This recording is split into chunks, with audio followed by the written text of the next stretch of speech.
ఎల్లుండి జూన్ 2న తెలంగాణ రాష్ట్ర అవతరణ దినోత్సవం నాడు ముఖ్యమంత్రి గారు ఒక స్పష్టమైన ప్రకటన దీని మీద చేయాలి. అపెక్స్ కమిటీ మీటింగ్ ఇమీడియట్గా పిలవాలని చెప్పి డిమాండ్ చేయాలి.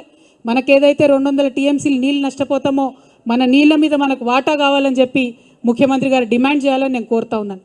కేసీఆర్ గారు కాళేశ్వరం ప్రాజెక్ట్ ఎందుకోసం కట్టిండ్రు? ఈ 200 టీఎంసీల హక్కు మనకు తెలంగాణకు ఉండాలని చెప్పి వారు కట్టిండ్రు.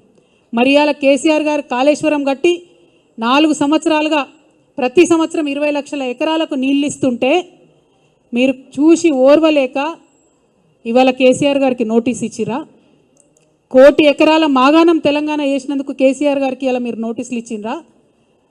రైతులకు రైతు బీమా పేరుతో ఆదుకున్నందుకు మీరు నోటీసులు ఇచ్చిండ్రా? రైతు బంధు పేరుతో ఆదుకున్నందుకు మీరు నోటీస్ ఇచ్చిండ్రా? కేసీఆర్ కిట్ ఇచ్చినందుకు నోటీస్ ఇచ్చిండ్రా?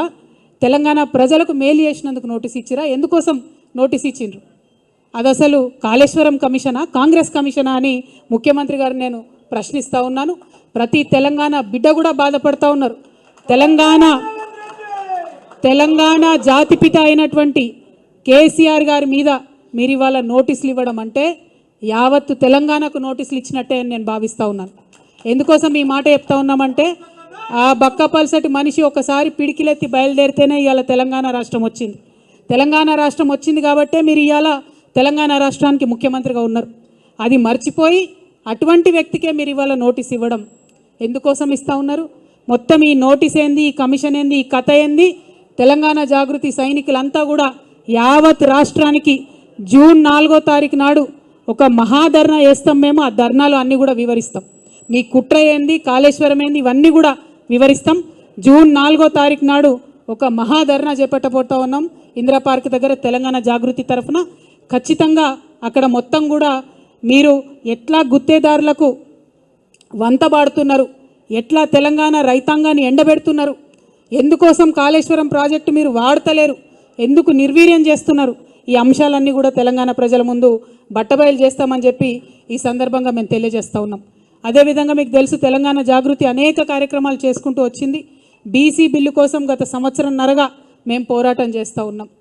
కానీ నిన్ననే ముఖ్యమంత్రి గారు వెళ్ళి మోడీ గారిని కలిసిన దేశ ప్రధానమంత్రిని అనేక ప్రాజెక్టుల గురించి మాట్లాడినారు, కానీ బీసీ బిల్లు గురించి మాట్లాడలేదు.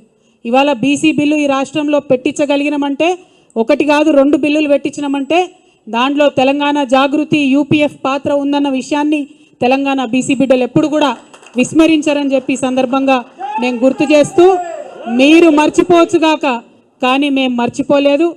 బీజేపీ వాళ్ళకి హెచ్చరిక చేస్తూ ఉన్నాం, మీరు బీసీ బిల్లును డీప్ ఫ్రిడ్జ్లో పెట్టే ప్రయత్నం చేస్తే కొన్ని రోజుల తర్వాత మళ్ళా జాగృతి కార్యాచరణ తీసుకుంటుంది. ఖచ్చితంగా కేంద్రానికి సెగదలిగే విధంగా రైల్ రోకా లాంటి కార్యక్రమాలను కూడా తీసుకొని పెద్ద ఎత్తున ముందుకెళ్తామని చెప్పి బీసీలకు 42% రిజర్వేషన్లు లోకల్ బాడీ ఎన్నికలు పెట్టే లోపలనే తెలంగాణ జాగృతి తరఫున పోరాటం చేసి సాధించుకుంటామని కూడా ఈ సందర్భంగా తెలియజేస్తూ ఉన్నాం. అట్లానే తెలంగాణ మహిళలకు మీరు ప్రామిస్ చేసినటువంటి 2500 రూపాయలు ఏదైతే ఉందో అది సాధించే వరకు కూడా తెలంగాణ జాగృతి విశ్రమించకుండా కూడా పోరాటం చేస్తుందని ఈ సందర్భంగా తెలియజేస్తున్నాం. తెలంగాణ స్టూడెంట్స్కి ఆడపిల్లలకు ముఖ్యంగా మీరు ఇస్తామన్న స్కూటీలు ఇవ్వకుండా చేస్తున్నటువంటి మోసాన్ని కూడా ఖచ్చితంగా ప్రతి కాలేజ్కు ప్రతి విద్యార్థి దగ్గరికి తెలంగాణ జాగృతి విద్యార్థి విభాగం నుంచి వెళ్ళి పోరాటం చేసి సాధించుకుంటామని కూడా ఈ సందర్భంగా తెలియజేస్తూ ఉన్నాం. తెలంగాణ జాగృతి నుండి మైనారిటీ హక్కుల కోసం కూడా పెద్ద ఎత్తున ఉద్యమం చేస్తాం. ఎన్నడూ లేని విధంగా తెలంగాణ జాగృతిలో మైనారిటీ ముస్లిం విభాగాన్ని, మైనారిటీ క్రిస్టియన్ విభాగాన్ని, మైనారిటీ సిక్ విభాగాన్ని కూడా ప్రారంభించి మైనారిటీ సమస్యలపైన పెద్ద ఎత్తున పోరాటం చేస్తామని కూడా ఈ సందర్భంగా తెలియజేస్తూ ఉన్నాం. అట్లానే మన బంజారాల కోసం, ఆదివాసీల కోసం ఎస్టీ విభాగాన్ని ఏర్పాటు చేసుకుంటున్నాం.